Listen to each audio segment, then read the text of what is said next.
welcome. I'm Ijoma Wenyato. Tonight, President Buhari returns to Nigeria from London, vows to reveal amounts so far returned to the federal government and prosecute those behind the stolen funds. Pengasson, New Peng, back federal government's new petrol price policy as Trade Union Congress threatened industrial action over the increase. One person confirmed dead following partial collapse of a 4-story shopping complex in Ogun State, southwest Nigeria. And top Hezbollah military commander killed in an explosion in Syria. On business news tonight, Nigeria's stock market capitalization and index hit new highs as industrial equities rally the local bulls. On sports news tonight, FIFA appoints Nigeria-based Senegalese diplomat Fatma Samba Diop Samura as its first female Secretary General.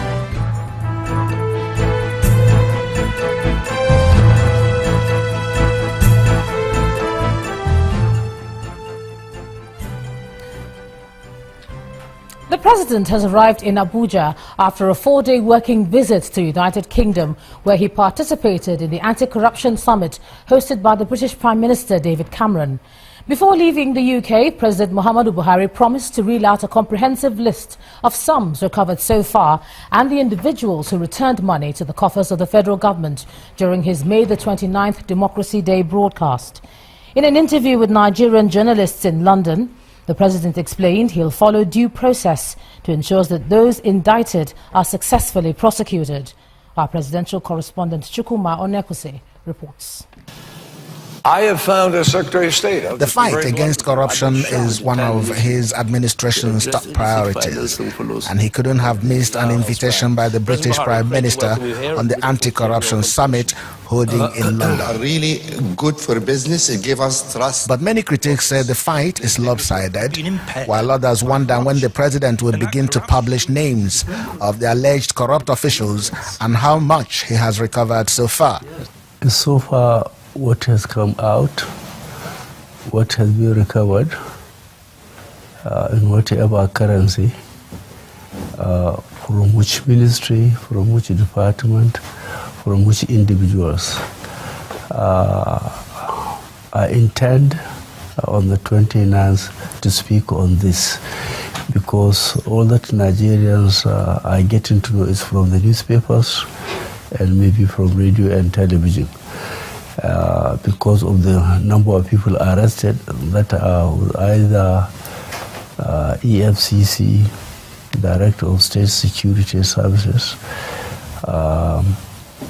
but we want to make a comprehensive report by the 29th. Are you also going to begin to publish names of corrupt government officials or those indicted? Yes, eventually it has to be done because we want to successfully prosecute them. But you know, you can't go to the courts unless you have the documents to do the prosecution. We are pleased some of those people signed for this money, send it to their personal bank accounts. Their banks gave a statement, yes, the money is there when it came, how much of it has been removed, and so on. The President makes reference to the 2016 budget and the fact that if he had not uncovered the padding of the budget, corruption would have crept into the 2016 budget, blaming it on technocrats. I never heard that word padding until this year. I never heard about it. And what does it mean? It means the technocrats just allow the government to make its noise, go and make presentation to the National Assembly, so they will remove it and put their own. So when we uncovered this, we just have to go back to the basics again. On security issues, the fight against Boko Haram, the havoc by herdsmen, kidnapping, and the resurgence of militancy, and what will happen to those blowing up gas pipelines in the Niger Delta? I spoke to the Chief of Naval Staff and other service chiefs to work with him and help him to make sure that those who are blowing the installations subverting the investment in Nigeria, we will deal with them eventually. The permanent solution to the issue of herdsmen in the country. When I was in PTF, we made a comprehensive study of cattle routes and grazing areas throughout Nigeria. So I am referring the Governors Forum to it and the Minister of Agriculture and Rural Development. Let them see what they can do and save the situation. There seems to be some credibility. There are other than Nigerian cattle rearers involved. Now, this is because of what happened in Libya. When Gaddafi, during his 43-year regime, he trained some people from the Sahel. Militarily, he trained them. And when his regime was overthrown, those people were again dispatched to their countries. They are the ones carrying their weapons, and they find themselves even in Boko Haram and so on. So it's a government project now to trace them and disarm them, and if necessary, try them and discipline them. President Buhari's statements are coming at a time many Nigerians are in doubt about the change mantra brought about by his administration. But he seems to say Nigerians should have confidence in his ability to secure and manage the country. Chukuma Onwekusi, Channels Television News. Now, the president's decision to publish the names of those who have returned stolen funds is generating lots of attention. While some see it as an action that will be a deterrent to fraud, others say there's a need for the president to exercise restraint. So joining me now on the news at 10 to take a look at this is a senior advocate of Nigeria, Dr. Paul Ananaba, and he joins me from Abuja. Thanks a lot, Doctor, for joining us on the news at 10. Thank you, Rijama. All right, how do you see the idea of making a public announcement to expose looters and those who have returned the loot that they've collected or taken? Well, it's not just public announcement. It's a fact that the president and the federal government got people who returned money, and the federal government has that duty to Nigerians to let them know how much has been recovered and from who. And one doesn't need to be worried about that because it will be factual. I mean, there will be no, it will be rather wrong if the government keeps staying the information within itself and then people don't know what happened. I give you an example. We all just hear about Abacha loot and all kinds of recovered money in this country. You don't know how much. You don't know from who. And the global trend is for openness and transparency in the fight against corruption. And I think the president is on the right road, and Nigerians should support that. Now, when the list is released or published by the government, if anybody is aggrieved, that's why the judiciary is there. You can challenge that if you believe that the facts published are not correct. Now, we cannot be talking about fighting corruption seriously in this country without openness, transparency, and such publications. If you look at the president's comments, he has also assured Nigerians that even those who have returned the money will be prosecuted. So there will be due process of prosecution. The president is not going to convict anybody. But the judiciary will have to play its role. And you can be sure that we have one of the best forms of judicial systems in the globe. I was just coming. Those that are proven to be guilty will be convicted by the courts. I was just so that's the point. Yes. So there's nothing to worry about. It's not a political thing. It is about openness.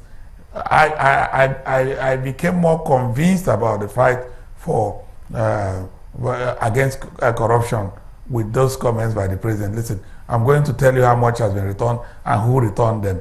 That is not wrong. That is very correct. and I endorse it. And I believe that well-meaning Nigerians will endorse it. I was just coming to ask you about that point you made about those who have returned the money being prosecuted. If you look at the plea bargaining arrangement and sometimes how it works, if you forfeit property or you return the funds that you've taken, you're allowed to go. But now, even if you return the money, you're still going to be prosecuted. Do you see that as a deterrent in some way, or how do you see it? Yeah, this is stiffer than the plea bargain. This is not the president's comment and the president's what the president has put forward is not within the ambit of plea bargain, because the president has no powers to engage in plea bargain. Before there can be plea bargain under the ACJ and the EFCC Act, and of course the ACJL in Lagos State. Before that can be done, there has to be a judge. Now the president is not a judge, so he cannot even go towards plea bargain. But this is a government policy stand in fighting corruption. Now, the plea bargain is way out of it. When you go to plea bargain, the laws, I've mentioned the 3 laws, relevant laws in the country on that, that will take its position. But this is not plea bargain. It is stiffer than plea bargain, because in the case of plea bargain, it is a complete adjudication, because the matter is determined by the court ultimately. In this, no court system is involved. The president is simply saying, these people took our collective money, they stole this money, they in a corrupt manner took this money. This is how much they took. This is how much they've returned. Nigerians, I am fighting corruption in an open manner. It is not, as people have been styling it, sectional or politically motivated. These are the people. Ask them, did they not return this money? Did they not take this money? That's what the president is doing. And he requires the support of every Nigerian, particularly people of goodwill. Let us support it. Even if the argument is that, oh, the president has gone against other political parties or that. When it starts, the president cannot also stop where it will end. All right. Because it will continue and to get to all the corrupt people. Because when people who are corrupt are being prosecuted genuinely, they will volunteer information as to how other people who have not been reached had also taken funds. Right. That way, this country will be sanitized, and we will not be described by countries that are yes. in custody of these stolen or corrupt funds. I'm afraid we're going to have to leave it there. Yes, I'm afraid we're going to have to leave it there. So sorry to have to cut you off. So this is a right step we should support, yes. All right, Senior Advocate of Nigeria, Dr. Paul Ananaba, thanks for sharing your thoughts with us on the news at 10 tonight. And in part 2, after the break, Vice President sets the record straight, says new petrol prices not about subsidy removal. That's in a moment. Please stay with us.